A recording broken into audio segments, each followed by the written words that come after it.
Assalamu alaikum, my dear students. How are you, everyone? Let's get started without wasting time. আজকে আমরা জীবের শ্রেণীবিন্যাস নিয়ে পড়ব। এখানে যে আজ পর্যন্ত উদ্ভিদের প্রায় 4 লক্ষ, প্রাণীর প্রায় 13 লক্ষ প্রজাতির নামকরণ ও বর্ণনা করা হয়েছে। এটা কিন্তু এমসিকিউর জন্য ইম্পর্টেন্ট, কারণ উদ্ভিদের 4 লক্ষ, প্রাণীর 13 লক্ষ। প্রজাতির নামকরণ ও বর্ণনা করা হয়েছে। চিন্তা করা যায় কতগুলো। প্রায় প্রতিদিনই নতুন নতুন প্রজাতির বর্ণনা সংযুক্ত হচ্ছে। ধারণা করা হয় যদি শেষ হয় ভবিষ্যতে সংখ্যাটা দাঁড়াবে প্রায় 1 কোটিতে। তাহলে এখানে 3টা এমসিকিউ পাওয়া যাচ্ছে। উদ্ভিদের 4 লক্ষ, প্রাণীর 13 লক্ষ, আর শেষ হলে সব মিলায় হবে প্রায় 1 কোটি। এখন এই জানা, বোঝা এবং শেখার সুবিধার জন্য এই অসংখ্য জীবকে সুষ্ঠুভাবে বিন্যাস করা বা সাজানো প্রয়োজন। জীবজগৎকে একটি স্বাভাবিক নিয়মে শ্রেণীবিন্যাস করার যে প্রয়োজন, সেটা অনেক আগেই প্রকৃতিবিদগণ অনুভব করেছিলেন। সেজন্যই কিন্তু জীববিজ্ঞানের একটা স্বতন্ত্র শাখা ট্যাক্সোনমি বা শ্রেণীবিন্যাস বিদ্যা। এর লক্ষ্য মূলত একটাই। সেই লক্ষ্যটা কি? সেটা বিশাল এবং বৈচিত্র্যময় জীবজগৎকে সহজভাবে, অল্প পরিশ্রমে, অল্প সময়ে সঠিকভাবে জানা। কি করা? বিশাল ও বৈচিত্র্যময় জীবজগৎকে সহজভাবে, অল্প পরিশ্রমে, অল্প সময়ে সঠিকভাবে জানা। প্রশ্ন আসে, শ্রেণীবিন্যাসের লক্ষ্য কি? তখন এইটা এখান থেকে এতটুকু পর্যন্ত সুন্দর করে লিখতে হবে। শ্রেণীবিন্যাসের অবদান রেখেছেন সুইডিশ প্রকৃতিবিদ ক্যারোলাস লিনিয়াস। এটা এমসিকিউর জন্য ইম্পর্টেন্ট। সুইডিশ প্রকৃতিবিদ ক্যারোলাস লিনিয়াস। তিনি 1735 সালে, কত সালে? 1735 সালে আপসালা বিশ্ববিদ্যালয় থেকে চিকিৎসা শাস্ত্রের ডিগ্রি লাভের পর ওই বিশ্ববিদ্যালয়ের অ্যানাটমির অধ্যাপক নিযুক্ত হয়েছিলেন। তাহলে কোন বিশ্ববিদ্যালয় থেকে? আপসালা বিশ্ববিদ্যালয় থেকে। তার ডিগ্রি কোন বিষয়ের উপরে ছিল? চিকিৎসা শাস্ত্রে। তিনি আপসালা বিশ্ববিদ্যালয়ের কোন বিভাগের অধ্যাপক নিযুক্ত হয়েছিলেন? অ্যানাটমির জন্য। তিনি উদ্ভিদ, ফুল এবং সংগ্রহ জীবের শ্রেণীবিন্যাসে অনেক আগ্রহী ছিলেন। তো তিনি কি করেন? পূর্ণ শ্রেণীবিন্যাস এবং নামকরণের ভিত্তি প্রবর্তন করেন। তিনি জীবজগৎকে 2টা ভাগে ভাগ করেন, একটা উদ্ভিদ জগৎ আর একটা প্রাণী জগৎ।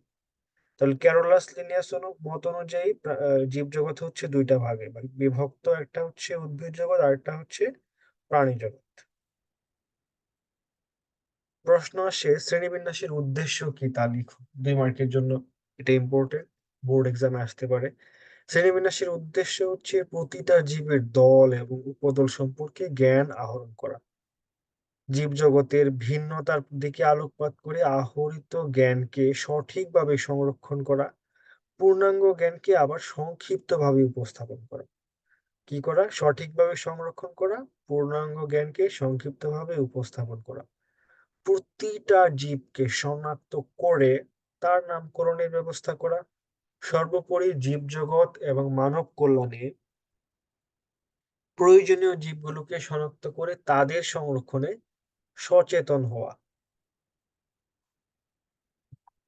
ক্যারোলাস লিনিয়াসের সময়কাল থেকে জীবজগৎ শুরু করে বিংশ শতাব্দীর মাঝামাঝি সময় পর্যন্ত জীবজগৎকে উদ্ভিদ জগৎ এবং প্রাণী জগৎ 2টা কিংডম বা রাজ্যে বিভক্ত বা শ্রেণীবিন্যাস করা হতো।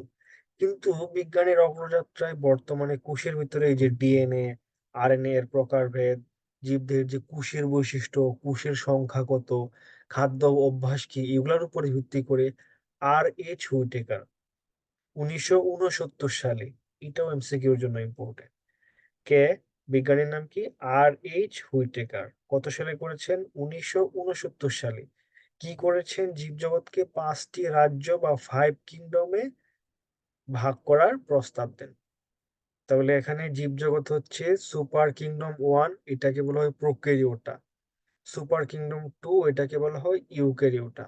এখানে ওনার প্রস্তাব অনুযায়ী 5 কিংডম যেটা, সেগুলো কিংডম 1 মনেরা, কিংডম 2 এর নাম প্রোটিস্টা, কিংডম 3 এর নাম ফানজাই, কিংডম 4 এর নাম হচ্ছে প্ল্যান্টি, কিংডম 5 এর নাম হচ্ছে অ্যানিমেলিয়া। এই যে এখানে একটা ডায়াগ্রাম আছে না, এই ডায়াগ্রামটাকে খাতায় লিখে ভালোভাবে মুখস্থ করতে হবে। পরীক্ষায় এটা লিখতে পারলে নাম্বার বেশি পাওয়া যাবে। পরবর্তীকালে মার্গুলিস কি করছেন? 1974 সালে, কত সালে? 1974 সালে হুইটেকারের শ্রেণীবিন্যাসের পরিবর্তিত এবং বিস্তারিত রূপ দেন। তিনি দুইটা সুপার কিংডমে ভাগ করেন। দুইটা সুপার কিংডমে কে ভাগ করেন? মার্গুলিস।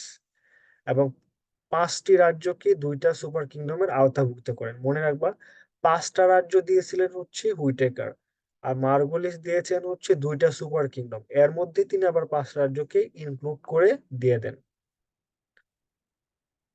সুপার কিংডম 1 যেটা, সেটা হচ্ছে প্রোক্যারিওটা। এটা হচ্ছে আদি কোষ, মানে এর নিউক্লিয়াসটা সুগঠিত নয়, এগুলো হচ্ছে এককোষী হয়, আণুবীক্ষণিক জীব হয়। এর মধ্যে রয়েছে রাজ্য 1 বা মনেরা। এর প্রাণীগুলো দেখো, একটা ব্যাকটেরিয়া দেখানো হয়েছে, তারপর নীলাভ, সবুজ শৈবালকে দেখানো হয়েছে। এর প্রাণীগুলো হচ্ছে এককোষী এবং ফিলামেন্টাস। এটাই খুব ইম্পর্টেন্ট, যে কোন রাজ্যের প্রাণীগুলো হচ্ছে ফিলামেন্টাস। এটা হচ্ছে মনেরা রাজ্যের প্রাণীগুলো ফিলামেন্টাস। এটা হচ্ছে একটা কোষের সাথে আরেকটা কোষ লম্বালম্বি ভাবে যুক্ত হয়ে ফিলামেন্ট গঠন করে, কলোনিয়াল। কোষের মধ্যে ক্রোমাটিন বস্তু থাকে, কিন্তু কি নাই? নিউক্লিওলাস ও নিউক্লিয়ার পর্দা থাকে না। এদের যে কোষ, সেই কোষে প্লাস্টিড, মাইটোকন্ড্রিয়া, এন্ডোপ্লাজমিক জালিকা এগুলো থাকে না, কিন্তু রাইবোজোম থাকে। তাহলে মনেরের মধ্যে কি থাকে? রাইবোজোম থাকে। কোষ বিভাজন হচ্ছে দ্বিভাজন প্রক্রিয়ায় সম্পন্ন হয়, মানে একটা ভেঙে সেখান থেকে দুইটা কোষ তৈরি হয়। আর এদের খাদ্য গ্রহণের পদ্ধতি হচ্ছে শোষণ পদ্ধতি। এটাও এমসিকিউর জন্য ইম্পর্টেন্ট। মনেরার খাদ্য গ্রহণ হচ্ছে শোষণ পদ্ধতি। কিছু কিছু মনেরার জীব আছে যেগুলো হচ্ছে ফটোসিনথেসিস বা সালোক সংশ্লেষণ পদ্ধতিতে খাদ্য প্রস্তুত করতে পারে। মনেরার এক্সাম্পল কি লিখবো আমরা পরীক্ষায় আসলে? নীলাভ, সবুজ শৈবাল, আর হচ্ছে ব্যাকটেরিয়া। Super kingdom 2, Eukaryota. এরা হচ্ছে প্রকৃত কোষ। এদের হচ্ছে নিউক্লিয়াসটা সুগঠিত থাকে। এরা এককোষী হতে পারে, বহুকোষী জীব হতে পারে, এককভাবে থাকতে পারে, বা কলোনি আকারে দল বেঁধে বসবাস করতে পারে। সুপার কিংডম 2 মানে ইউক্যারিওটার অন্তর্ভুক্ত হচ্ছে রাজ্য 2 বা প্রোটিস্টা। এই প্রোটিস্টার প্রাণীগুলো কেমন? তারা হচ্ছে এককোষী হয়, বহুকোষীয় হতে পারে, এরা একক হতে পারে, কলোনিয়াল বা দলবদ্ধ হইতে পারে, ফিলামেন্টাস হইতে পারে, সুগঠিত নিউক্লিয়াস বিশিষ্ট হয়। কোষে তাদের হচ্ছে ক্রোমাটিন বস্তু নিউক্লিয়ার পর্দা দ্বারা পরিবৃত থাকে। আর ক্রোমাটিন বস্তুতে 3টা জিনিস থাকে। কি কি থাকে? দেখো, ডিএনএ, আরএনএ এবং প্রোটিন। এটা এমসিকিউর জন্য ইম্পর্টেন্ট। কোষে সকল ধরনের অঙ্গাণু থাকে। খাদ্য গ্রহণ, শোষণ বা খাবার নরমাল গ্রহণ বা ফটোসিনথেটিক পদ্ধতিতে ঘটে। এদের কোষ বিভাজন হচ্ছে মাইটোসিস কোষ বিভাজন। এটাও এমসিকিউর জন্য ইম্পর্টেন্ট। আমরা আগে পড়েছিলাম মনেরার হচ্ছে কোষ বিভাজন কি ছিল? দ্বিভাজন প্রক্রিয়া। আর ইউক্যারিওটার যে প্রোটিস্টার ক্ষেত্রে হচ্ছে মাইটোসিস কোষ বিভাজন। এর এক্সাম্পল হচ্ছে এই যে অ্যামিবা আর হচ্ছে ডায়াটম। মাইটোসিস হচ্ছে একটা অযৌন প্রজনন। তারপরে এখানে কিন্তু কনজুগেশন হয়। প্রশ্ন আসে যে কনজুগেশন কাকে বলে? কনজুগেশন হচ্ছে যে বায়োলজিক্যালি ডিফারেন্ট, মানে জৈবনিক ভাবে ভিন্ন, কিন্তু গঠনগতভাবে এক, এরকম দুইটা গ্যামেটের মধ্যে মিলন বা ফলে যদি যৌন প্রজনন ঘটে এবং ভ্রূণ গঠিত না হয়, তখন এটাকে বলা হয় হচ্ছে কনজুগেশন। সো এটা 1 মার্কের জন্য আসতে পারে, কনজুগেশনের সংজ্ঞাটাও মুখস্থ করে নিবা। এর এক্সাম্পলটা হচ্ছে অ্যামিবা, প্যারামেসিয়াম, এককোষী এবং বহুকোষী শৈবাল। এবার আসো রাজ্য 3 বা ফানজাই। ফানজাই মানে বোঝা যাচ্ছে ছত্রাক। ফানজাইয়ের অধিকাংশ হচ্ছে স্থলজ, এরা মৃতজীবী বা পরজীবী। এদের দেহ এককোষী হয়, মাইসেলিয়াম হয়। এমসিকিউতে আসে মাইসেলিয়াম কি? মাইসেলিয়াম হচ্ছে সরু সুতার মতো একটা অংশ। তো ছত্রাকের নিউক্লিয়াস সুগঠিত হয়, কোষপ্রাচীর কাইটিন দিয়ে তৈরি হয়। এটাও এমসিকিউর জন্য ইম্পর্ট্যান্ট। ছত্রাকের কোষপ্রাচীর কাইটিন দিয়ে তৈরি হয়। খাদ্য গ্রহণ হচ্ছে শোষণ পদ্ধতি। ক্লোরোপ্লাস্ট অনুপস্থিত, এটাও এমসিকিউর জন্য ইম্পর্ট্যান্ট। ছত্রাকে ক্লোরোপ্লাস্ট অনুপস্থিত। এরা হচ্ছে হ্যাপ্লয়েড স্পোর দিয়ে বংশবৃদ্ধি করে, এইটাও এমসিকিউর জন্য ইম্পর্ট্যান্ট। বইয়ে আন্ডারলাইন করে রাখতে পারো যেগুলো ইম্পর্ট্যান্ট ইম্পর্ট্যান্ট বলছি। হ্যাপ্লয়েড স্পোর দিয়ে তারা হচ্ছে বংশবৃদ্ধি করে। এর এক্সাম্পল হচ্ছে ইস্ট বা পেনিসিলিয়াম, মাশরুম ইত্যাদি। তারপরে হচ্ছে রাজ্য ফোর বা প্ল্যান্টি, কত সুন্দর কাঁঠাল গাছ, কতগুলা কাঁঠাল। প্ল্যান্টি মানে হচ্ছে বিভিন্ন রকমের বড় বড় গাছ যেগুলো আছে সেগুলা। যেমন এর বৈশিষ্ট্য হচ্ছে এগুলা নিউক্লিয়ার যুক্ত, সালোক সংশ্লেষণ করতে পারে। এদের যে টিস্যু সিস্টেম থাকে সেটা হচ্ছে উন্নত, এবং এদের হচ্ছে ভ্রূণ সৃষ্টি হয়। এটা থেকে আবার ডিপ্লয়েড পর্যায়ে শুরু হয়। আমরা ক্লাস এইটে পড়ছি যে এন সংখ্যক ক্রোমোজোম থাকলে হচ্ছে হ্যাপ্লয়েড, 2n সংখ্যক ক্রোমোজোম থাকলে হচ্ছে ডিপ্লয়েড। তো প্ল্যান্টস বা উদ্ভিদগুলো হচ্ছে স্থলজ, কিছু আছে যে পানিতে জন্ম নেয় বা জলজ। এদের যৌন জনন বা অ্যানাইসোগ্যামাস হয়। এইটা এমসিকিউর জন্য বা কমার 1 নম্বরের কোশ্চেন আসতে পারে বোর্ড এক্সামে, যে অ্যানাইসোগ্যামাস জিনিসটা কি আসলে। এটা হচ্ছে যে আকার আকৃতি অথবা শারীরবৃত্তিক পার্থক্য। ভিন্নধর্মী দুইটা গ্যামেট, মানে আকারে পার্থক্য থাকবে, আকৃতিতে পার্থক্য থাকবে, শারীরবৃত্তীয় পার্থক্য থাকবে, এরকম ভিন্ন ধর্মী দুইটা গ্যামেটের মিলনের মাধ্যমে যৌন জনন সম্পন্ন হয়। এরা হচ্ছে আর্কিগোনিয়েট। এটা এক ইম্পর্টেন্ট পার্ট, এখানে সবই আসলে ইম্পর্টেন্ট। আর্কিগোনিয়েট হচ্ছে কি, যেখানে আর্কিগোনিয়াম বা স্ত্রী জননাঙ্গ বিশিষ্ট উদ্ভিদ হয় তখন। তাহলে আর্কিগোনিয়েট কি? আর্কিগোনিয়াম বা স্ত্রী জননাঙ্গ বিশিষ্ট উদ্ভিদ। এরা হচ্ছে সপুষ্পক, মানে এদের ফুল হবেই হবে। এক্সাম্পল হচ্ছে কি, উন্নত সবুজ উদ্ভিদ। এখানে এই যে একটা ছক দেখানো হচ্ছে, দেখে নাও, এটা খাতায় সুন্দর করে লিখে মুখস্থ করে নিবা।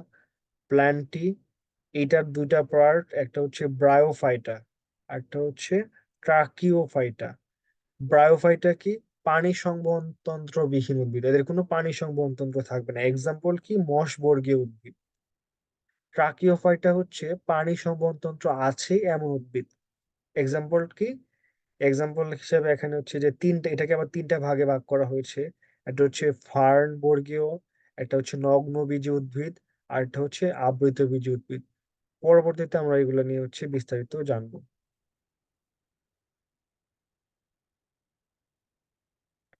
এবার আসে হচ্ছে রাজ্য 5 বা অ্যানিমেলিয়া।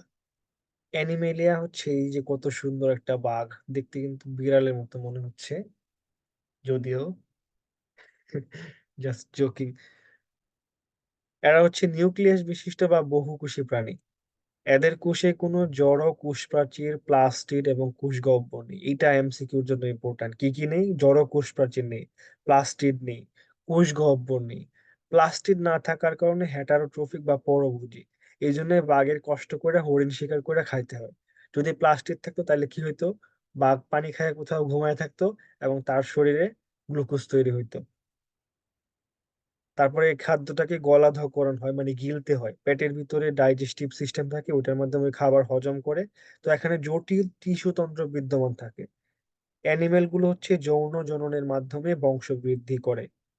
এদের পরিণত ডিপ্লয়েড পুরুষ এবং স্ত্রী প্রাণী জননাঙ্গ থেকে হ্যাপ্লয়েড গ্যামেট উৎপন্ন হয়। তাহলে পুরুষের ক্ষেত্রে হচ্ছে ডিপ্লয়েড, আর ফিমেল বা মেয়েদের ক্ষেত্রে হচ্ছে হ্যাপ্লয়েড গ্যামেট উৎপন্ন হয়।